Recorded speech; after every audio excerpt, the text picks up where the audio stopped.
Alix StricklerPoe. I am the culinary manager and one of the chef instructors here at the Wooden Spoon in Andersonville. Today I'm going to show you how to make a white turkey stock so that you can build maximum flavor for your stuffing and for your gravy this Thanksgiving. So I'm going to go over the equipment that you'll need first, and then we'll go into the ingredients. You're going to need a stock pot. You do not need the lid because we are never going to cover this. You're going to need some liquid measuring cups. You'll need a scale to measure out your turkey bones and your vegetables. You'll need a bowl and a skimmer for lifting off your impurities. And you'll need some cheesecloth and some butcher's twine for making a sachet. So for the ingredients, we are going to be using turkey necks. I've got about 3 pounds here. I have already rinsed them several times under cold water to remove as much blood as possible, which will then take as many impurities as we possibly can out of our stock before we even start cooking it. That way we have a nice clear stock and it won't be cloudy. You can also use wings or any drums if you want for your turkey, and if you want to make a brown turkey stock, you would use the leftover carcass from your Thanksgiving meal and do the same exact application, and then you can make a soup or whatever you choose out of that afterwards. So we are going to need our mirepoix, which is our vegetable. Because we have 3 pounds of turkey necks, we're going to need about 8 ounces of mirepoix.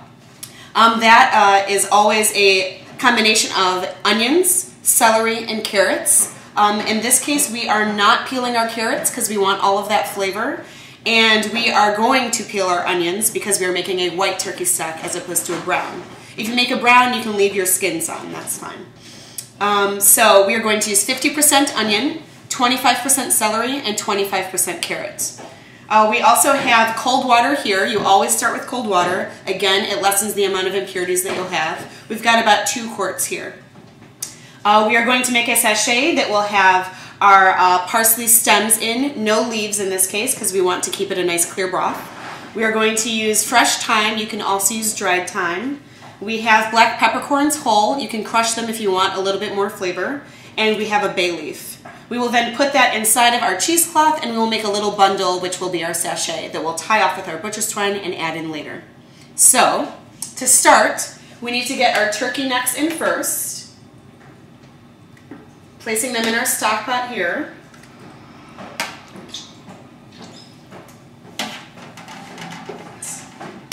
And then we will pour over our cold water.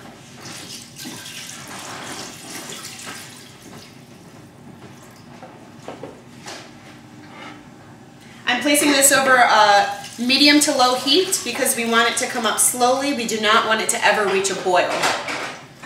If it reaches a boil, it will again make our stock cloudy and we want it to be nice and clear.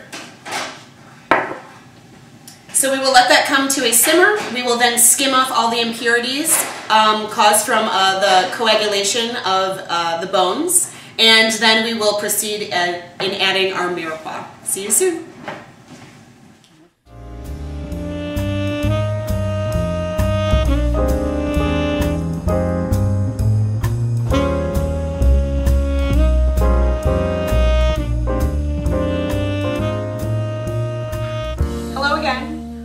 I'm going to now show you how to skim your stock. We have brought it up to just beneath the simmer, and you can see that there is a lot of impurities that have risen to the surface because as it coagulated, they've all risen. We'll be able to lift them off, allowing our stock to be nice and clear. If you were to bring it to a boil, they would react with the water, and then it would make your stock cloudy. So we're just going to use our skimmer here. We're going to slide right underneath those impurities, and we're just going to lift them into our bowl. Simple as that. All right, so now we'll add our mirepoix, which is our onions, our celery, and our carrots. I'm just using a bench scraper to get them from the cutting board into the pot. It makes it nice and easy.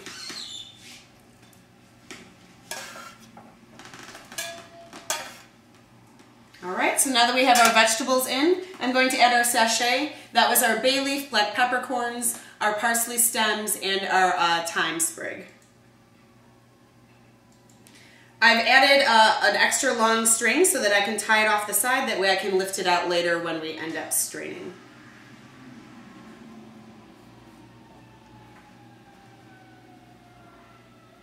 So at this point, we will now simmer this for about 3 to 5 hours, depending on how much flavor you want to build from your vegetables and your turkey necks. All right, at this point, we have been cooking our stock for just over 3 hours, so we are going to now strain it. I'm going to shut off the heat. I have kept it just below a simmer. If you want to take a look. This way will allow it to not become cloudy. I've been skimming throughout and I have discarded that. At this point, I'm just going to lift the necks out so that it makes it a little bit easier for me to then ladle the stock through our chinois.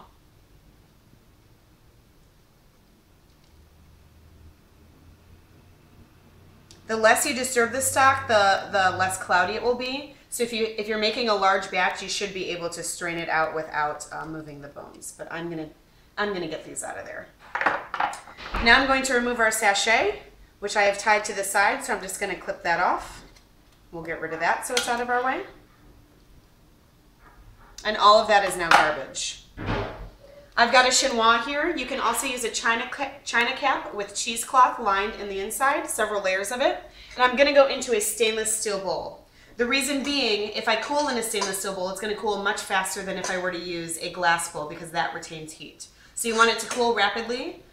So I'm now going to just ladle into our chinois, which is over our stainless steel bowl. If you just have another pot, that's perfectly fine. You just want it to be in something that can cool quickly. After we ladle everything off, we will then go over to the sink and we will fill the sink up with some ice about halfway up our bowl, and then we will finish it off with cold water, which will allow it to drop in temperature rapidly. We'll take our ladle and we will then stir while it is in the ice bath to cool it rapidly, and then we'll put it away. Any fat that rises to the surface, we will then skim off the following day. Hi, it is now the following day, and we are going to then skim our turkey stock. I've had it chilled in the refrigerator, covered because I had cooled it down in our ice bath in our sink yesterday. So at this point, you'll be able to take a look and see that we've got some fat on the surface. We skimmed quite a bit while we were cooking, so there isn't going to be a lot. It's a very minimal amount of fat. I'm going to use my skimmer, and I'm just going to lift all of that off. The fat will stay on the surface of the skimmer and the stock will pass back through because it's a very, very fine mesh. Okay, so as you can see, we have now skimmed off all of the fat from our turkey stock. This is what I was able to remove from the top. At this point, you can use your turkey stock for your gravies, your dressings, whatever you so choose. And this is our white turkey stock. You can see it's nice and clear, much like a consommé. If you decided to do a roasted brown turkey stock, you would take your carcass from your Thanksgiving meal and you could roast your vegetables, which were your mirepoix, and then add it into a stock pot and cook it just like this. Same application, you're just going to build a lot more flavor because you've already previously cooked the bones. Thank you for joining us. You can find this recipe, the white turkey stock, at woodenspoonchicago.com. I hope to see you in a future class. I hope you have a very happy Thanksgiving.